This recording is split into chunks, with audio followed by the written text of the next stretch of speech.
Well, good afternoon, everyone.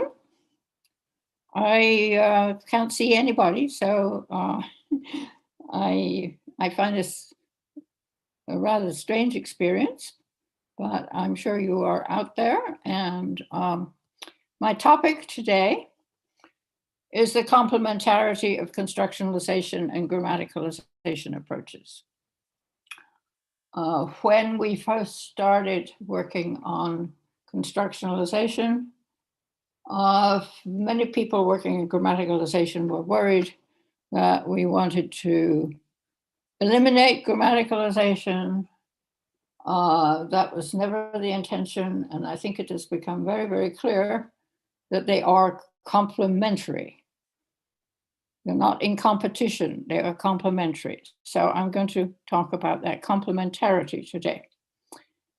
But first, I want to start with a summary of last time, because it's relevant to what I'm going to be talking about in terms of the complementarity. Last time, I outlined the revised characterizations of constructionalization and constructional changes that Graham Trousdale and I have put together and proposed. We propose now that constructionalization is the establishment of a new symbolic association of form and meaning, which has been replicated across a network of language users.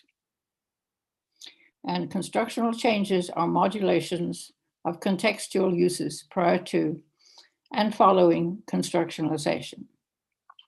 So that's the idea of constructionalization and of constructional changes that I will be working with today.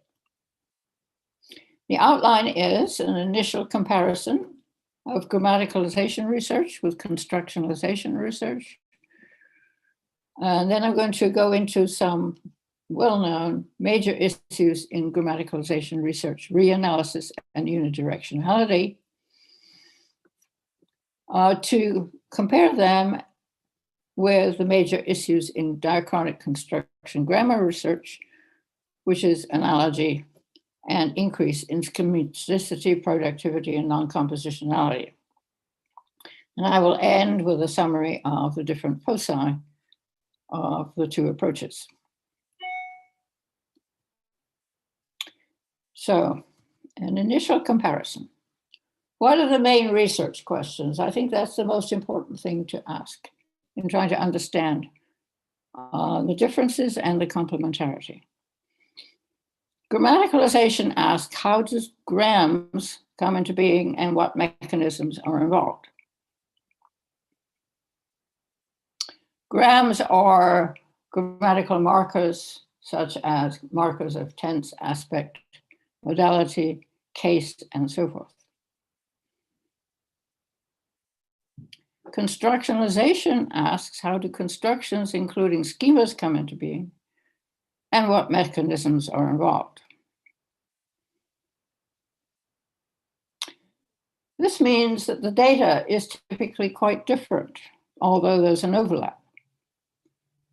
Grammaticalization discusses change from lexical to grammatical items or grams, and also fixing and syntacticization of word order. Constructionalization, however, because it's concerned with the development of constructions, has a much wider range of data to consider. Constructions can be of any size, grammatical items, phrases, like a lot of something, argument structures, like someone gave something to somebody else, conditional structures, if this, then that, and word formation templates, like adjective for plusization seems to be a very productive template in linguistics.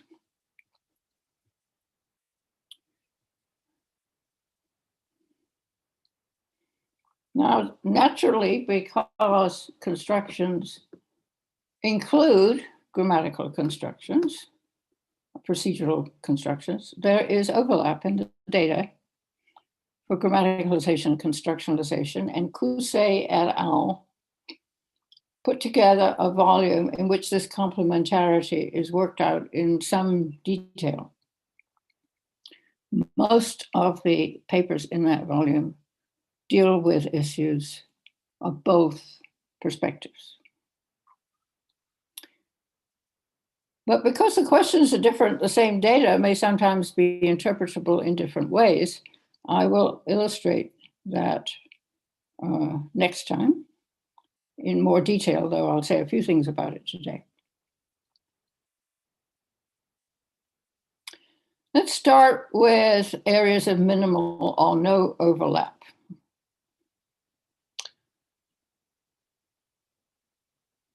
Phonological state changes and morphophonological changes, late stage grammaticalization, are not covered in constructionalization because we don't have a very good theory of phonology. There are, of course, phonological changes that go along with meaning changes. They're mainly prosodic, but that is not going to account for reductions of auxiliaries like bigana into biong and various other forms that have been identified. So there's almost no overlap in the area of phonological late-stage grammaticalization changes, and there's very little overlap in typological changes. There's, of course, extensive work in grammaticalization on typological changes. Bybee et al. 1994 discuss tense aspect and modality in the languages of the world. Heine and Kuseva 2002 published a lexicon of grammaticalization, which was cross-linguistic. It is now in a new edition, 2019, edited by Kuseva and several others, including several, or at least a couple, of authors from China and Korea. But there's very little typological work in construction grammar. There's a small amount in Croft 2001, radical construction grammar. And there is a study by Vasquez Gonzalez and Barthdahl on ditransitives in Indo-European that I will mention when I discuss ditransitives. But in general, there's little on typological change. And another area of minimal or no overlap is changes in mainly lexical constructions, such as the ditransitive. There's nothing there in grammaticalization.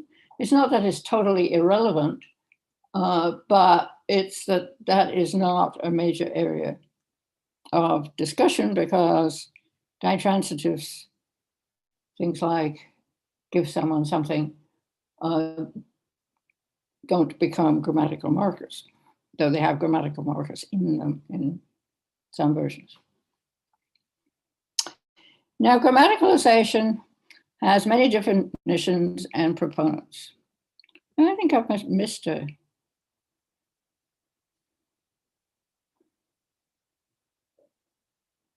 Okay, no, I thought I had missed a slide, I'm sorry. Grammaticalization has many definitions and proponents. And a good place to check on that is Narok and Heine's handbook to 2011.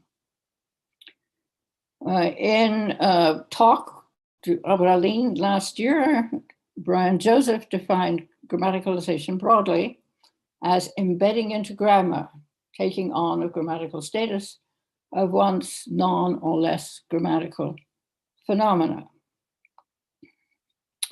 Now, I think that's a good definition because it doesn't refer necessarily to lexical phenomena. And an attempt is made to define grammar, which is quite unusual, but always desirable. Embedding into grammar, taking on a grammatical state.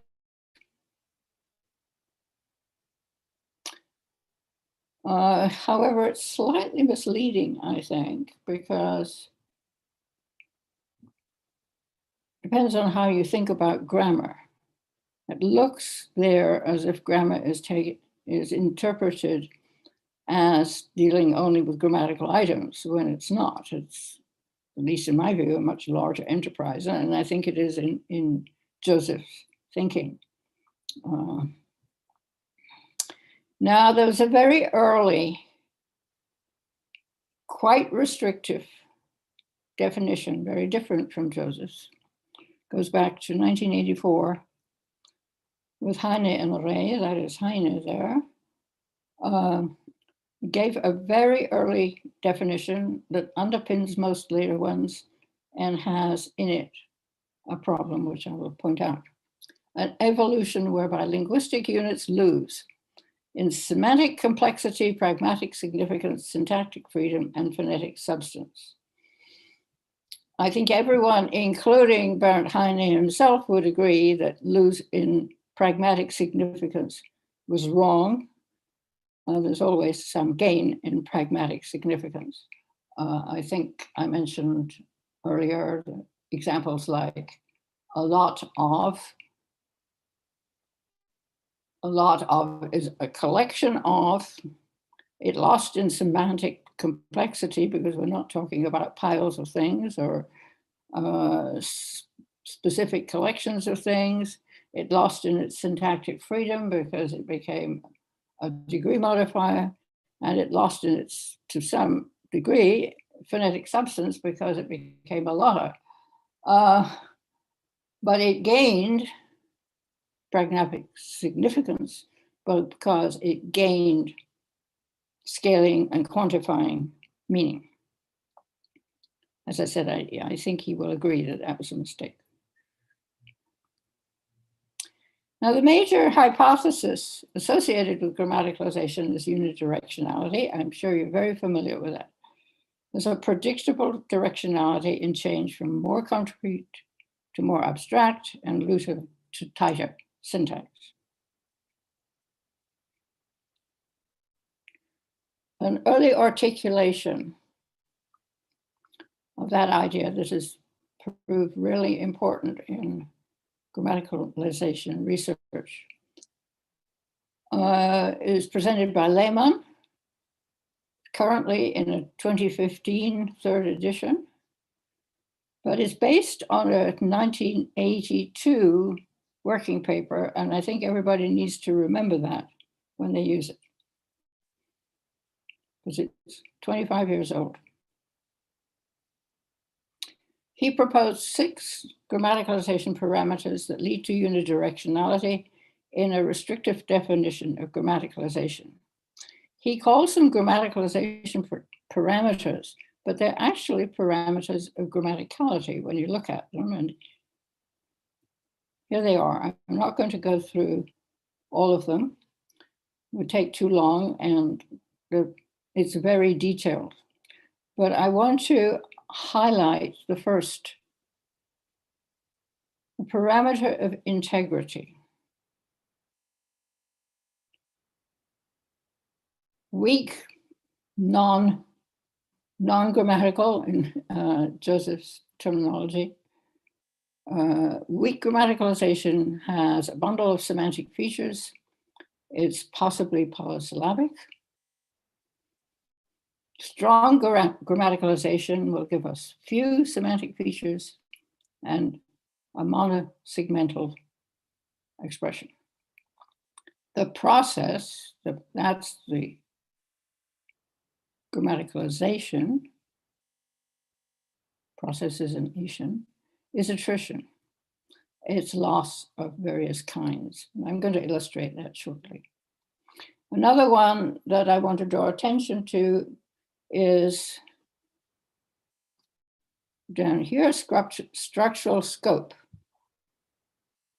Item relates to a constituent of arbitrary complexity, and after the process of condensation, it modifies a word or stem. I think everybody agrees that integrity is a sound and important feature of grammaticalization. There has been a lot of discussion about structural scope, which I have participated in and many other people have participated in. For a while, many people were concerned about structural scope because there are items like grammatical markers of the sort that are discourse markers. For example, by the way, anyway,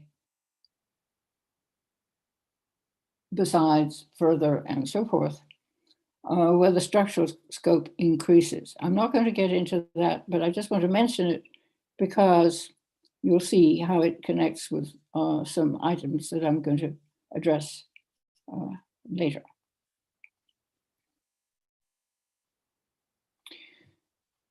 Now, key to Lehmann's thinking about these parameters is that no one of them alone is evidence for grammaticalization.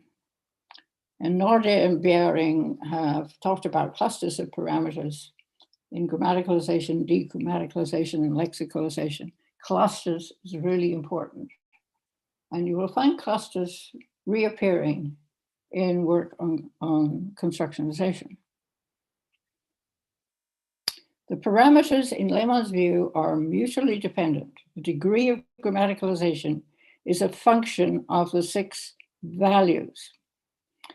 And I do a lot of reviewing, as I'm sure many of you do, of manuscripts. And people seem to forget that. It's really important for work on grammaticalization that you have to have at least 2. Ideally, you have all 6, as in this case.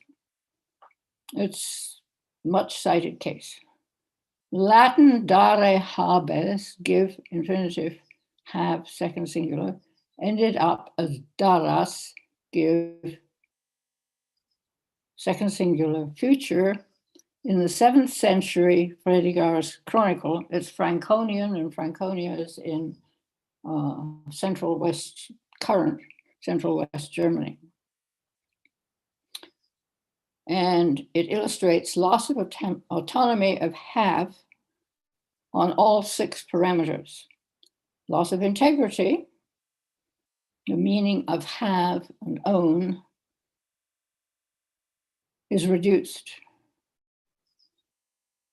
Its segments are reduced. As you can see, you get from here, re, habes, all gets collapsed into ras there. There's relatively free.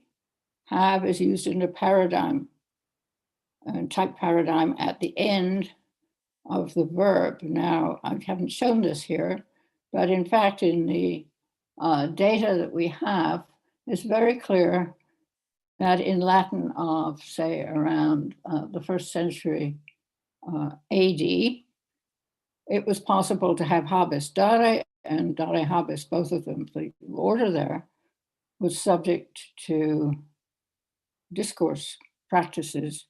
It was not restricted syntactically. So the relatively free have ended up being obligatorified. It was condensed to the modifier of a stem. So what was a separate word becomes an inflection. It was coalesced as an affix and fixed in a slot. So that's all 6 of those parameters illustrated by that one example. So the RV, where the V is vowel, future, came to be used instead of the older Latin B, vowel, future. Now, an interesting feature of this is that the new structure is like the old one. A verb affix replaced a verb affix. I love this example because the Franconian data from which it comes is actually an interaction. It's not clearly not a conversation, but it is a verbal interaction as part of a narrative on why a city was called Daras in Franconia. So we have the victorious Emperor Justinian demanding that the defeated Persian king yield his lands. Et ille respondebat non dabo. Dabo is the old future. Not give, I won't give.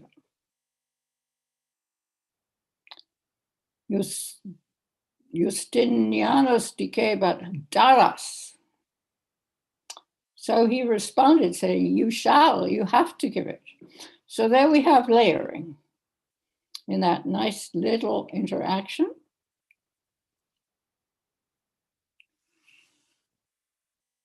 Old and new expressions coexist. This is what Hopper in 1991 called layering. Dabo is future. Dada still has its deontic obligation force from the original Dare Habes. This is a case of change being A to be A. So Franconian B vowel came to alternate with R vowel and eventually became B.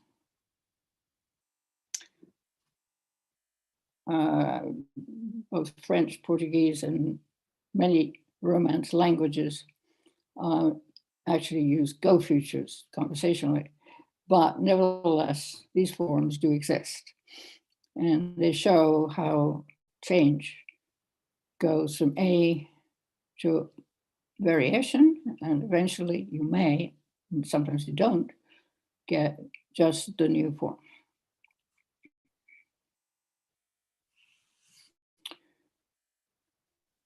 There's been some debate, a lot of interesting debate about why unidirectionality. If you start with the idea that a pattern is constructionalizing, then ideas that are used to respond to that is frequency of use, which leads to routinization. Heyman talked about that in 1994. Loss of precise meaning and distinct phonological signal. Bybee has talked about that extensively. May referred to loss of expressivity. And we all know the term bleaching, which refers to loss of meaning. And this ties in with a hypothesis that speakers and writers tend to economize. Zipf talked about it in 1949 as the principle of least effort. So once you've got Dare Habes as a construction, and for whatever reason you find it useful in expressing future-oriented events, these things do seem to work very well. Frequency of use, of course, leads to grammaticalization. But why choose Dare Habes in the first place? Why adopt a new expression? Answers here appeal to speaker and writer's need to be clear and to be different. Haspelmath, and that's his picture there, in 1999, drew on Keller's maxim, talk in such a way that you are noticed. And he suggested that extravagance motivates use of new expressions to express old grammatical meanings. He pointed out there's no anti-extravagance maxim.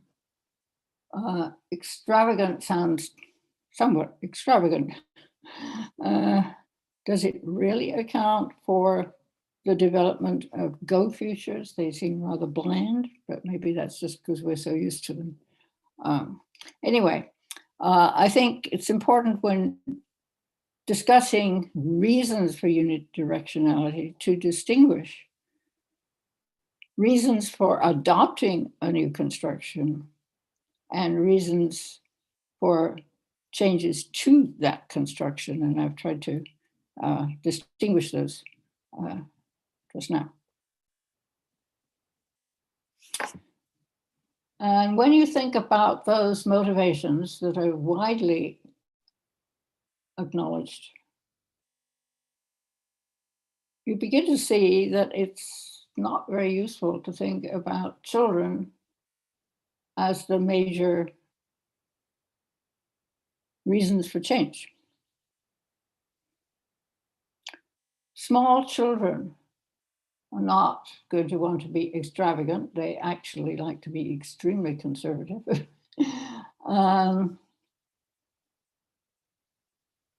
Small children are not going to be using things with great frequency. The motivations pertain, as expressed there, primarily to teenagers and adults. And I think the first day I said, language change occurs throughout lifetime. The reasons for language change are language acquisition, language transmission, and they're mainly, transmission is mainly by adult and teenage language users. Now, I'm sure you all know that in 2001, a double issue of Language Sciences came out that was largely devoted to arguing that degrammaticalization is common and that unidirectionality is problematic. It was edited by Lyle Campbell, who is there he's in Hawaii, and there's a lovely bird on his shoulder. And in that same edition of Language Sciences, Neumeier argued that saying grammaticalization is unidirectional is circular if the definition includes, for example, lexical to grammatical, since directionality is inbuilt in the definition. He was quite right.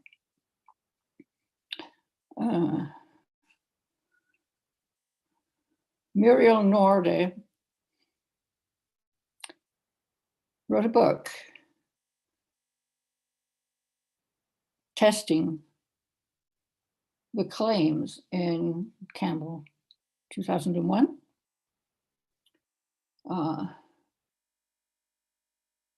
The book came out in 2009, and it uses Lehmann's parameters to test whether the ubiquity of degrammaticalization alleged in Campbell 2001 is supported by cross-linguistic historical data. First thing she noticed was that the alleged large number of examples were largely repeated examples. In fact, instances of degrammaticalization are rare, sporadic, very unpredictable. But there are enough counterexamples to unidirectionality to establish that it's not irreversible, as Haspel-Maffin had proposed in 1999. Therefore, unidirectionality is not as reliable as Heine, and I admit myself, have said for reconstruction, for synchronic grammatic condensation, in which researchers argue that synchronic variation reveals or mirrors the steps by which an expression came to have its synchronic distribution. It's also not as reliable as Heine would like us to believe for panchronic analysis, which seeks to address the impracticality of a sharp synchrony-diachrony divide. And in particular, it is not reliable for future predictions of future developments. Most notably, expected changes may not persist. I'll be coming back to this later, but right now, it's important to notice that English is thought to be becoming more analytic in general, but in some domains it's not. For example, the possessive S genitive. And this is an example that Muriel Norde has discussed at great length, not only in the book, but in several articles, the possessive S genitive has become more frequent since the 19th century, despite the fact that English is in the main becoming more analytic and losing inflections, and therefore you would expect the of noun phrase genitive to be becoming more frequent. It's not. And the one that I'm going to be discussing later is the ditransitive. Somebody gave something, gave somebody something. It has been favored over the prepositional X gave something to someone since about 1650. So we can no longer rely on Givan's famous Klein invariance of it, discourse to syntax to morphology to morphophonemics to zero. Nor can we say that from a diachronic perspective, a language is a gigantic expression compacting machine, as Langacker said in 1977.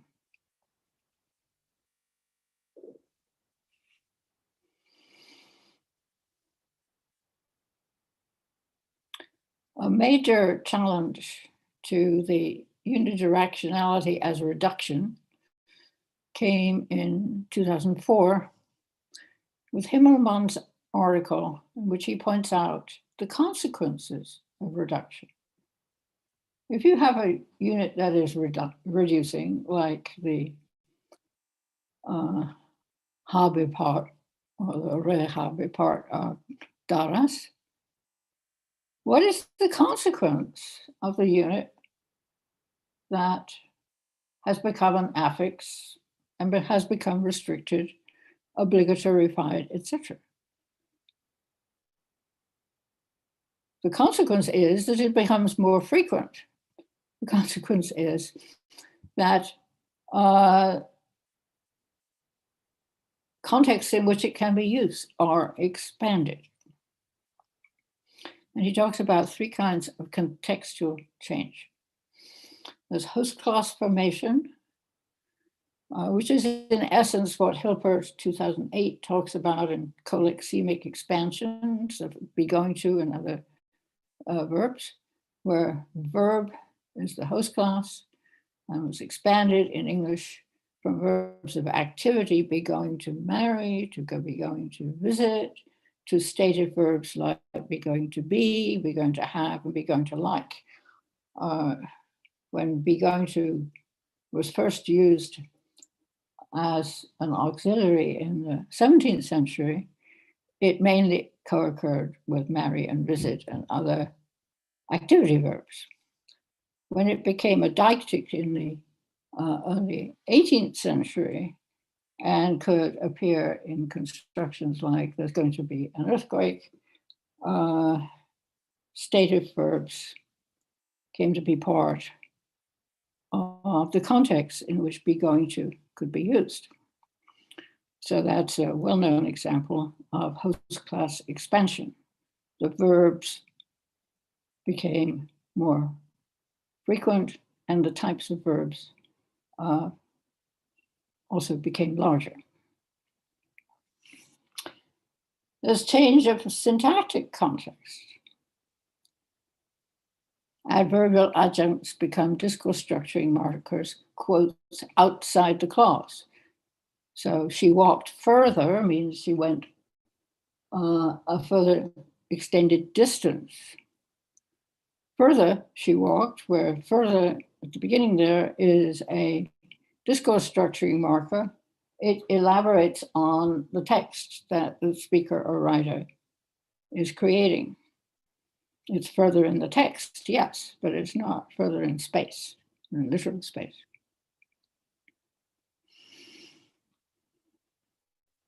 That's one of those scope expansion examples, because she walked further. The further is an adjunct within the clause. Where did she walk? As a discourse marker, it's outside of the clause, and its scope is she walked. And the third type of context that Himmelmann said expands is semantic pragmatic context. In Latin, there's a demonstrative ille, that, was used anaphorically only. Same is true in English. There was Old English that, which could only be used anaphorically. The French article, which is derived from it, is still anaphoric, but it's also got some other contexts in which it can be used that are very pragmatic. I got an English example here. You can say, went into a restaurant, the chef. Well, we never talked about the chef before. It's not anaphoric.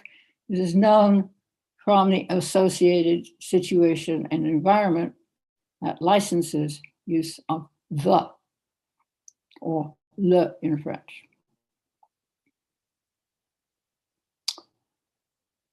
From this perspective, grammaticalization is context expansion, which is in the title of Himmelmann 2004. So this produced a rather different way of thinking, as you can imagine. What are the mechanisms that are used in grammaticalization? Well, reanalysis is the main one. I suggested earlier that we use the term neo-analysis instead, but because most of the literature uses reanalysis, or the older literature does, I will use that term here. Langacker talked about reanalysis back in 1977. And he said, is how is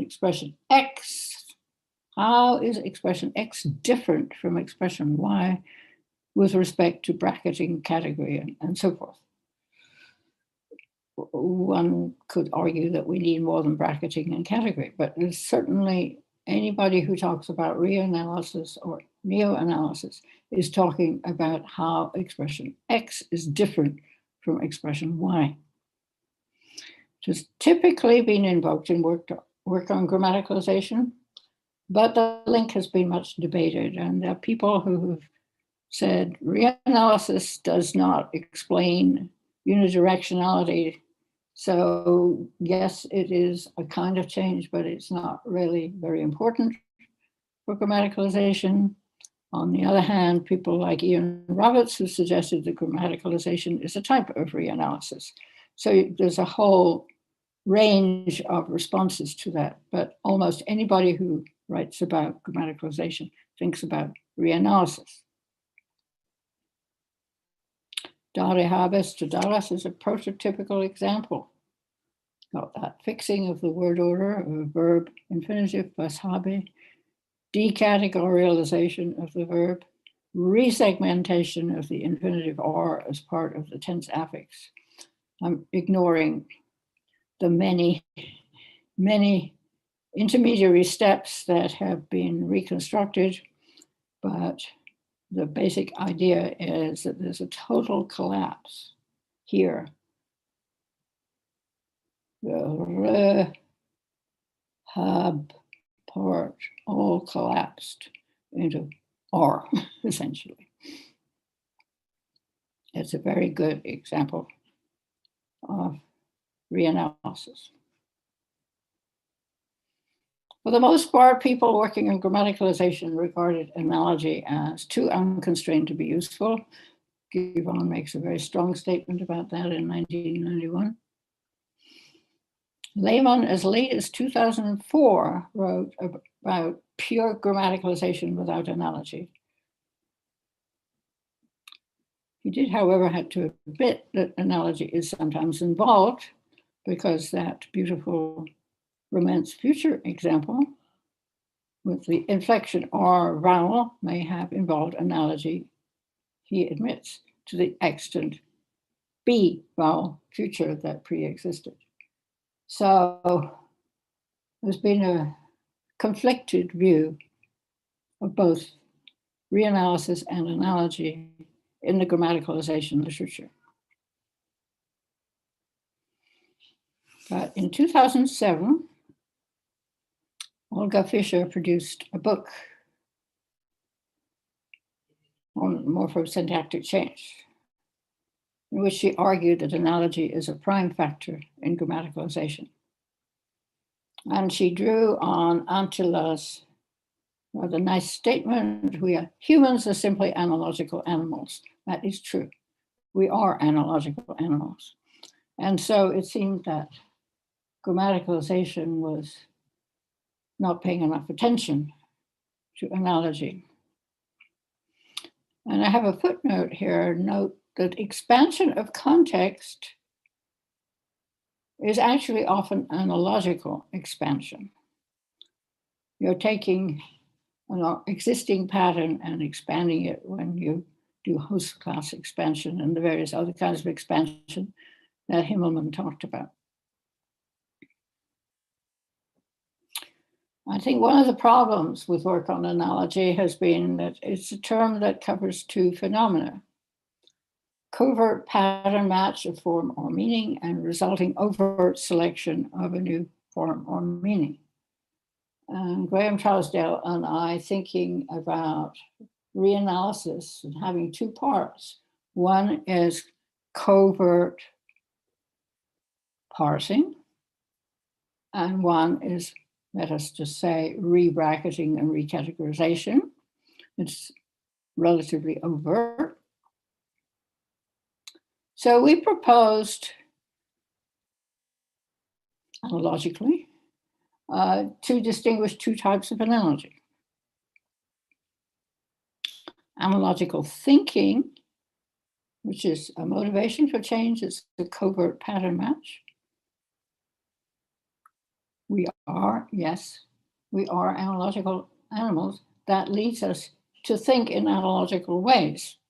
But our thinking in analogical ways does not always result in analogical change.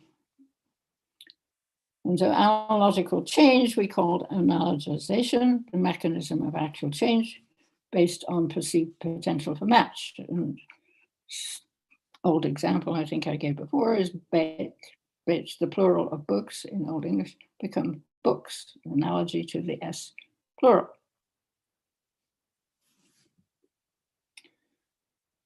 So the mid-90s and early 2000s were a time when fundamental assumptions about grammaticalization and strict unidirectionality and vagueness of analogy in grammaticalization were being challenged.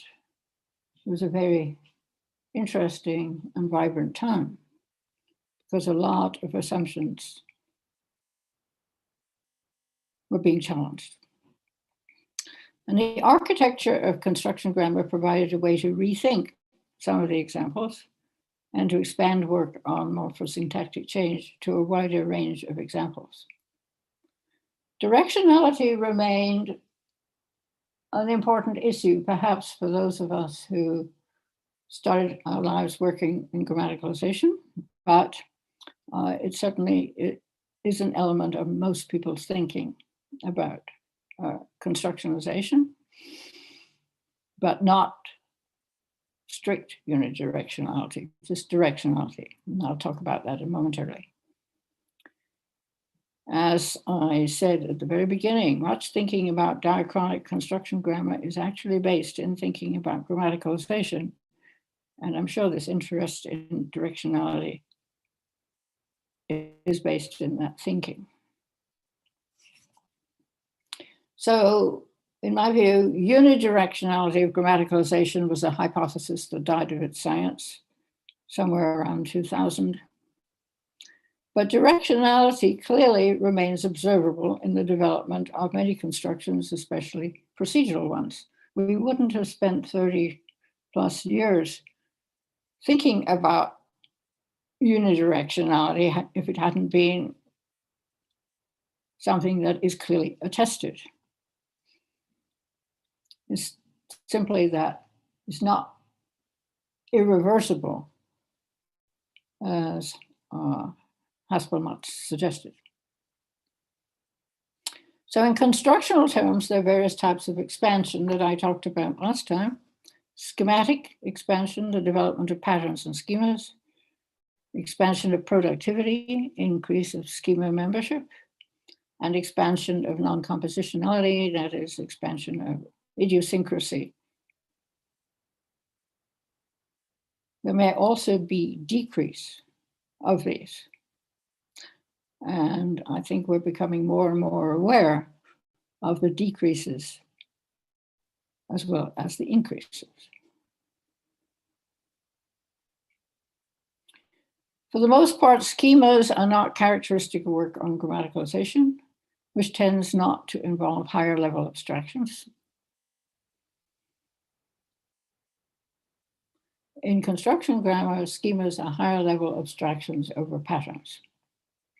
A new schema may be aligned with an extant subschema. So, for example, the be going to future, which originally was used to express only relative tense, came to be aligned with deictic futures will, shall, and be to verb. The result is increase in schematicity of the future construction. It's got a new member. Nesselhauf in 2012 suggests that the future schema is still expanding. I apologize for the typo there. An old future is developing as an expression of prediction and intention. They'll like that. And I'll go and wake up Sister Lucy. Her proposal is that since shall and will have basically since the end of the century been being used in more or less the same environments, they have collapsed, and they've collapsed into a new old future, which expresses either prediction or intention.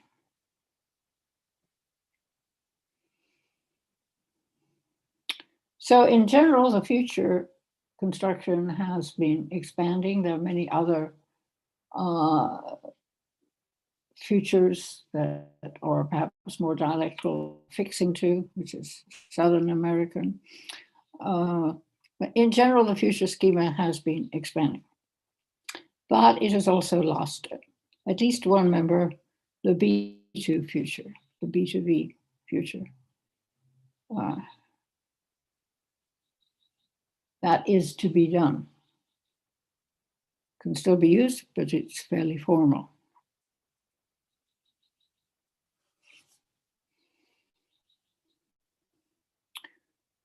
Turning to increase in productivity, productivity is closely related to frequency. Frequency has, of course, long been associated with grammaticalization. And thinking about grammaticalization, Darby in 2003 emphasized a distinction between token frequency, the number of instances in a corpus. High token frequency triggers many changes, she says. It leads to routinization, automatization, and in construction grammar terms, frequency of constructs. She distinguishes token frequency, the number of instances in a corpus, and type frequency, the number of exemplars. Perhaps the best example of this is the definite article the in English. The is the most frequent item in English as token frequency is concerned. But it is a member of a very small group of articles, basically the and a. So its type frequency is extremely low.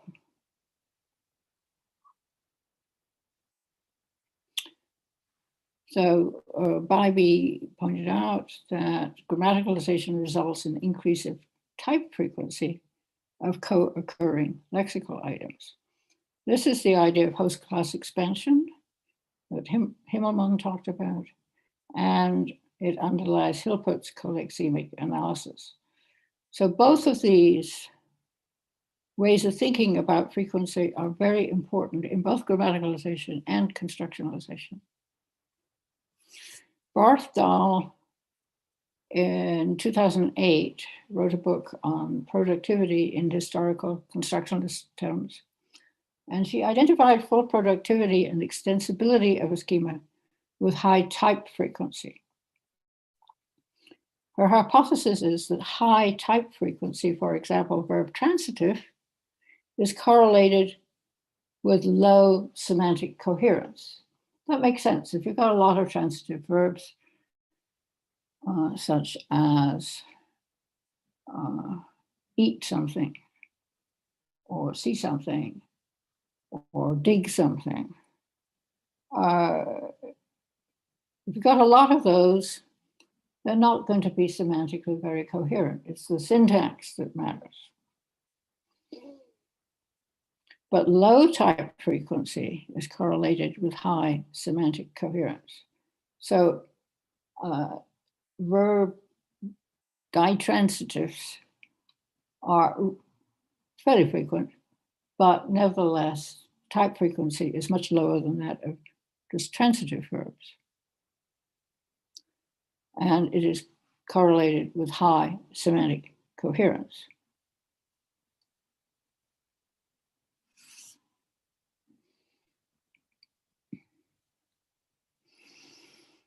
Now, one of the interesting things that is discussed in Cousset et al. Is the degree to which entrenchment can be found in texts, and ways to measure entrenchment and increased type productivity.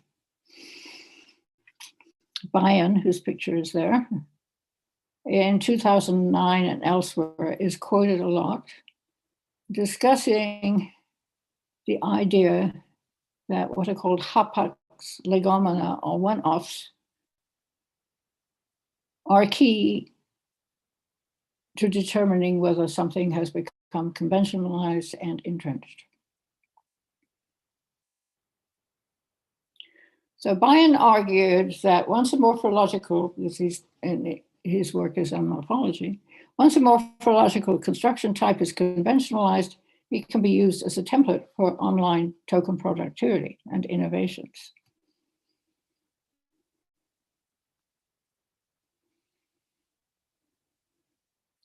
So when you see the number of hapax legomena, or one-offs, decreasing over time, you can think about decrease in productivity. So although Graham and I, in our book, talked about constructionalization being associated with increase in the productivity of schemas, it's really important to recognize that obsolescence also occurs. There's an article in Cousset et al.'s book by Le Suite and Lemons, who discuss how the posture verb sit, stand, lie, as in he stood godfather to my little girl, had the potential to be grammaticalized and constructionalized as abstract copula-like verbs, as they did in German and Dutch. They had this potential in English. They were used like example 5. But they obsolesced in this function and were replaced by B copulas. So in their data, they find there's a reduction in host-class relations, colloquies, and hapax legomena. There's increased restriction to grammaticalized islands or fixed chunks. So we do still find, or they've still found, sit, stand, lie alone, and sit, stand, silent. And the data ended in the 1920s. I checked in COCA, the data of which starts in the 1990s, and the only example of any of those things that were still around in the 1920s that I find was standalone as, used as be, as in 6. The transaction will stand alone as a single interaction between the out-of-state vendor and the state. It's a nice example.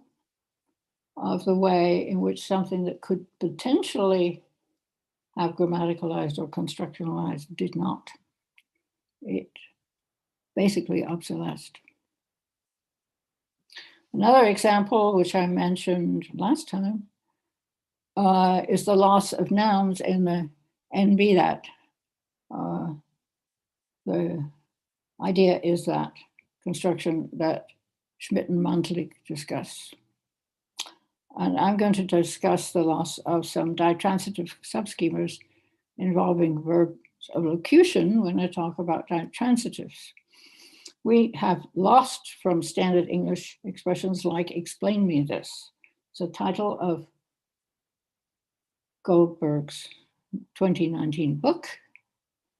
And what she's interested in accounting for is that her son used this, and many second language learners use it. It's a pattern that one would expect should be quite vibrant, but it's not. In the 18th century, a whole number of verbs of manner, like whisper, and of intention, like explain, ceased to be used as ditransitives and were replaced by explain this to me or whisper this to me. They were used with a preposition.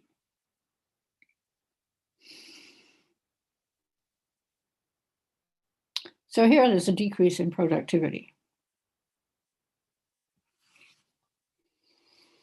The third type of expansion that Graham Trousdale and I talked about is expansion of non-compositionality, or you could say expansion of opacity. It's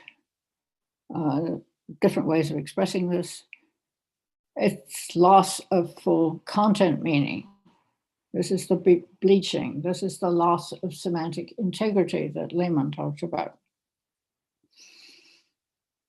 This happens quite typically when you get chunking, when you get an expression being relatively fixed, but it gains a new constructional meaning. The initial example of this that Israel discussed way back in 1996, picking up on Goldberg's 1995 book, the way construction is a good example of this. Lose semantic compositionality in this construction. Originally, it was forcing the way through an obstructing space. A 1690 trial has forcing their way against bolts and locks. This is obstruction, yes. But it was expanded in many ways that Israel talks about. And eventually succeed in doing something while doing B repeatedly. So we get the example like ate. She grinned and giggled her way through most of the meal. Well, there does not seem to be any obstruction. It's simply, she just did it repeatedly. And she succeeded in doing it. That's the pragmatics of it. She succeeded in doing it, which is a residue from the old force one's way through meaning.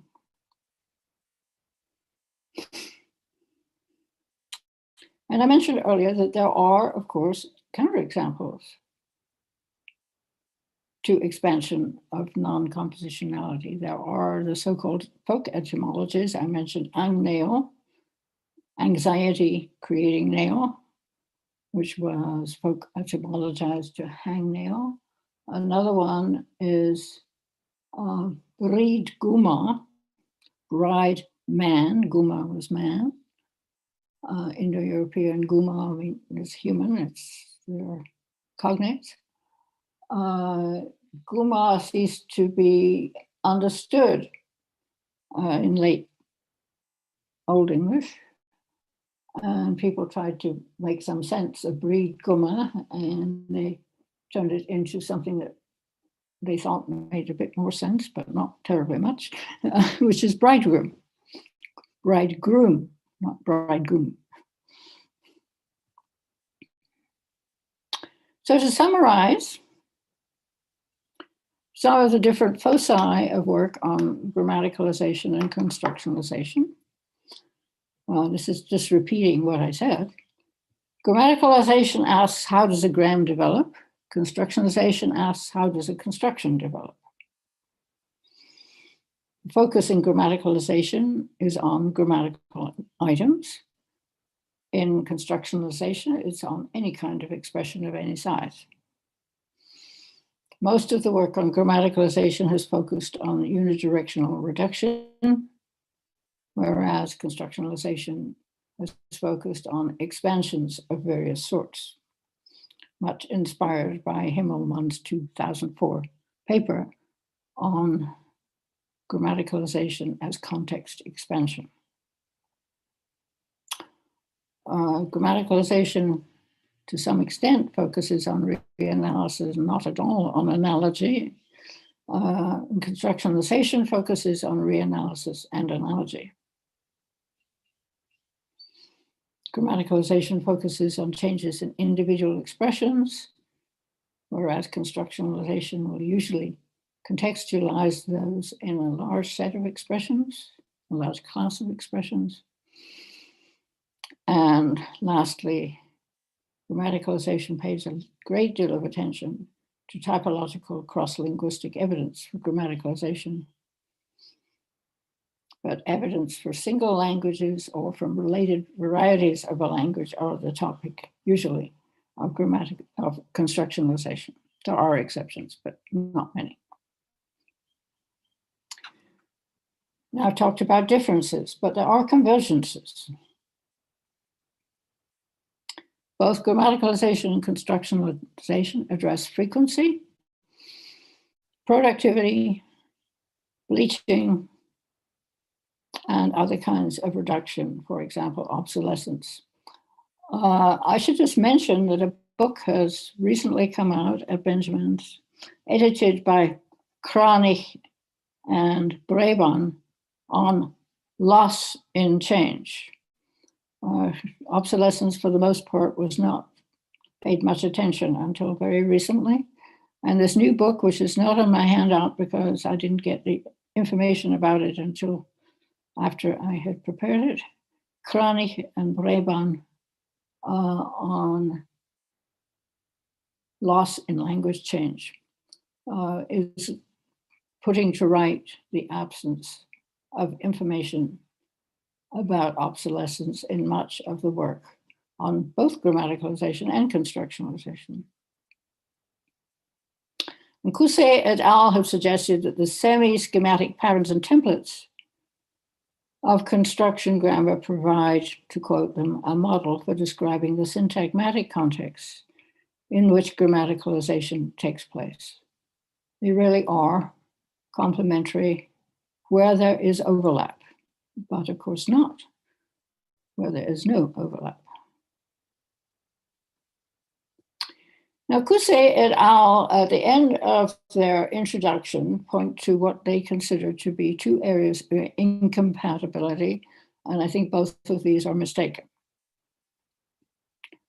They say that because construction grammar does not make a fundamental distinction between lexical and grammatical forms, it is incompatible with questions about, and to quote, how lexical items and constructions come in certain contexts to serve grammatical functions, or how grammatical items develop new grammatical functions. And they cite Hopper and my book on grammaticalization in the second edition of 2003.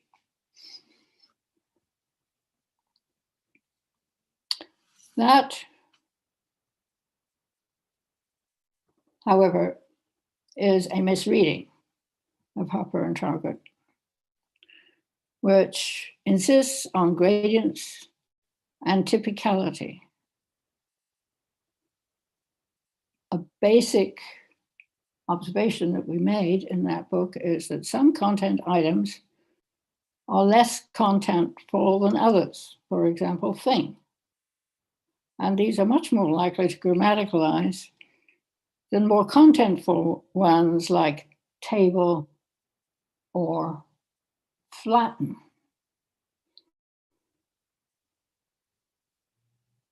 I said less contentful. Contentfulness is on a decline. There are some things that are very contentful, like the word grammaticalization or constructionalization, or even flatten,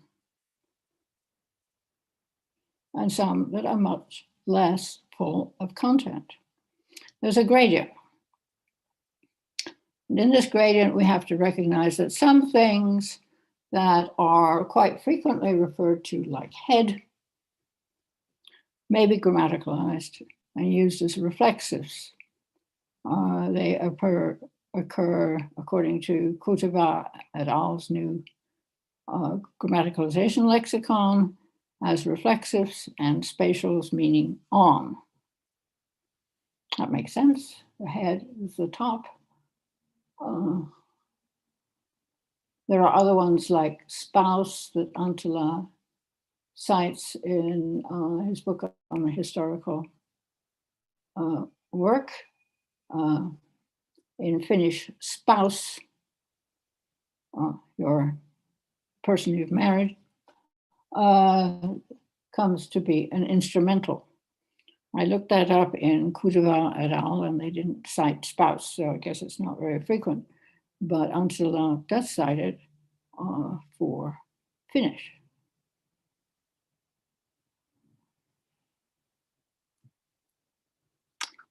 I'm having trouble again. Okay, that was one supposed incompatibility that Cousset et al. Discuss, and that I think was a misunderstanding. And there's another alleged incompatibility that they discuss, which is that Geert Boy's argument that single morphemes are not independent pairings of meaning and form, that is, they're not constructions, is a problem for grammaticalization clients like content item, grammatical item, clitic inflectional affix. This is the famous Giron Klein. That is absolutely true of Boy's 2010 argument. It would also be a problem for sign-based construction grammar that I mentioned on the first day. Only allows lexical, bimorphemic things to be constructions. However, Huning and Boy treat derivational affixes as constructions in 2014. So Boy actually changed his position on that. And Graham and I have very explicitly included independent lexical items and morphemes among constructions, since historically they may derive from complex phrases. We couldn't account for example, Graaf Boyard, loaf guardian, becoming lord, unless we allowed independent lexical items to be constructions. Many derivational affixes originate in nominal compounds. Anything that ends in hood, like neighborhood, sisterhood, brotherhood, originally came from X, the noun, plus had, which meant status. Couldn't account for those unless we could say that derivational affixes are constructions. Since Huning and Boy 2014 agreed with us, there actually is no problem there. But there's still a problem with sign-based interpretations of construction grammar, difficult to do historical analysis with that particular model. So, by way of conclusion, where there is overlap in the data investigated, the perspectives complement and indeed enrich each other. Next time, I'm going to illustrate this with a case study.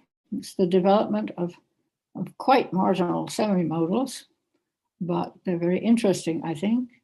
I'd better, I'd rather, I'd sooner verb, like, you'd better do that. I would rather do this. I would sooner do this. How did they develop? And what do they tell us about constructional networks? That is the question for next time. So thank you, and I look forward to questions and comments. Perhaps take a break for about a couple of minutes while you're thinking about those questions and comments, and I will be back.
All right, I'm back. First question, how does a functionalist adopt the constructional approach and maintain functional look based on use? Well, I think a functionalist depends on what you mean by a functionalist. So many terms have multiple interpretations. But I take it that I'm a functionalist and that Graham Trousdale is, Paul Hopper is, many other people who have worked on both grammaticalization and constructionalization. Because a functionalist can maintain being functional because a functionalist, by definition, pays attention to meaning. And that is fundamental to constructionalization. Now, the question asks, based on use. Well, it was my impression that functionalists have always been interested in use. Maybe the question could be clarified. Are you thinking about Dick's functionalism, which is more abstract? Limits should be maintained in functions research that adapts. What limits should be maintained? I think the basic question about limits is the one that Hoffman was concerned with, and other people have been concerned with. Is construction grammar simply too all-encompassing? Well, I think the limits that should be maintained are basically that we should think about what counterexamples there are. I mean, I used Hoffman's example of Goldberg's claim. It's a very, very nice soundbite, is constructions all the way down. Well, is that true? So a limit would be to pose questions about what has been claimed. Just as we posed questions about unidirectionality, I spent probably 35 years of my life thinking about unidirectionality and testing it. It was interesting because it was a testable idea. I think you can test the idea that is constructions all the way down. That is the basis to me of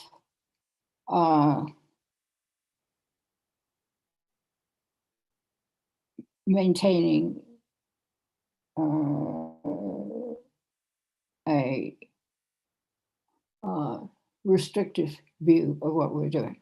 We test ideas, and the fact that construction grammar will look at a very large set of things is hardly surprising. Almost any view of grammar that I'm aware of, other than grammaticalization, focuses on all kinds of aspects of language. Now, no single person can do that, but theoretically, what we need to do when we're looking at languages is to look at what languages, what the structure and function of language is.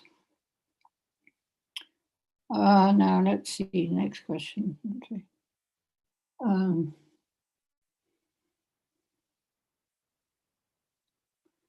In the trajectory toward constructionalization, different processes, metaphorization, metonymization, are microsteps and analogical pressures of fixed patterns. Do I agree? Well, yes. I would say it's the same thing about grammaticalization. I would say, as I have said for probably 30, maybe 40 years now, that metaphorization is the result of metonymization. And Barcelona and others, I think, established that for studies of metaphor. But yes, analogical pressures of already fixed patterns are very definitely enabling factors in the development of constructions. I would definitely agree with that. I would call most of them constructional changes. I made the distinction between constructional changes and constructionalization. these small steps, individual steps toward a fairly fundamental change in structure, which I would call constructionalization. Yes, I agree.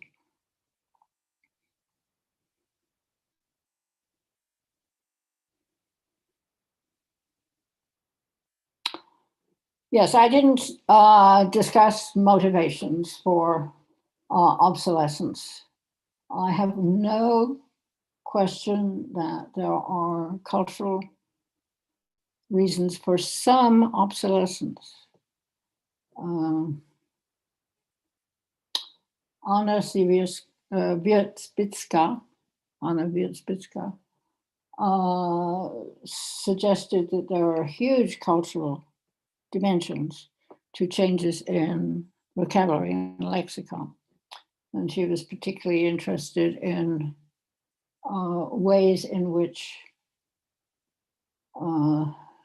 epistemic notions of certainty emerged, and pointed out, rightly, that there was a change in thinking about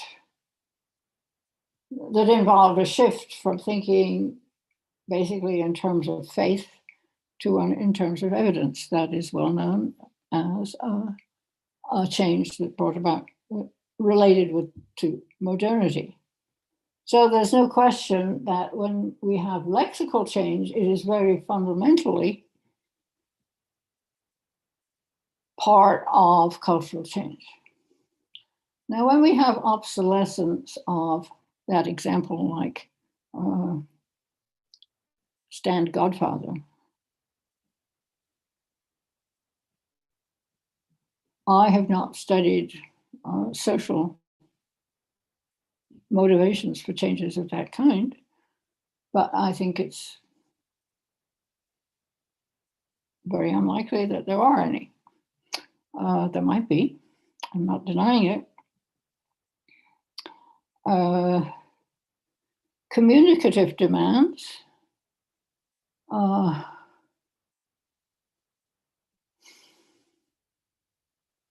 I'm not sure that they're beyond phonological restrictions. There can be many communicative demands that would account for obsolescence. I mean, there are traditions, literary traditions, in which extremely long and complex syntactic structures were favored. And we certainly find that in the 19th century. I mean, even the titles of books were like 12 lines long, with many, many relatively complex clause constructions.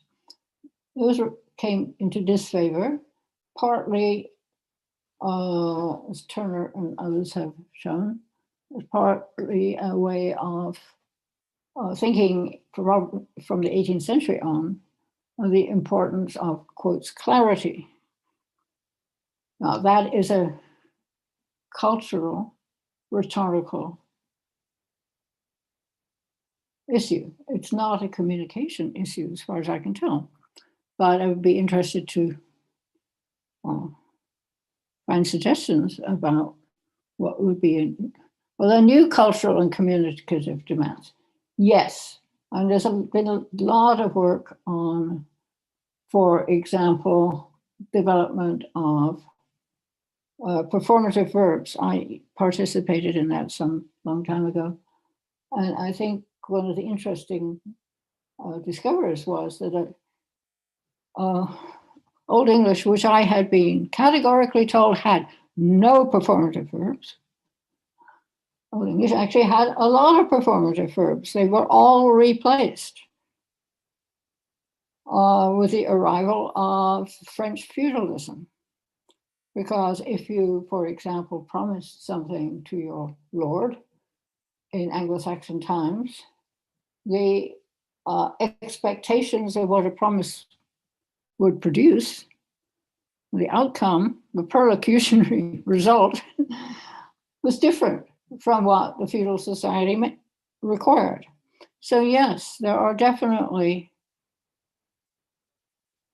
new cultural demands. And again, that's a lexical example. I just don't see how they can really account for much in the grammatical domain. But I'm open to information that would suggest otherwise.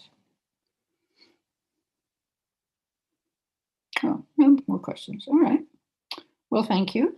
And next time, as I said, we will talk about an example of how to approach the same data and come up with some rather different conclusions about it, depending on whether you have a grammaticalization approach or a constructionalization approach.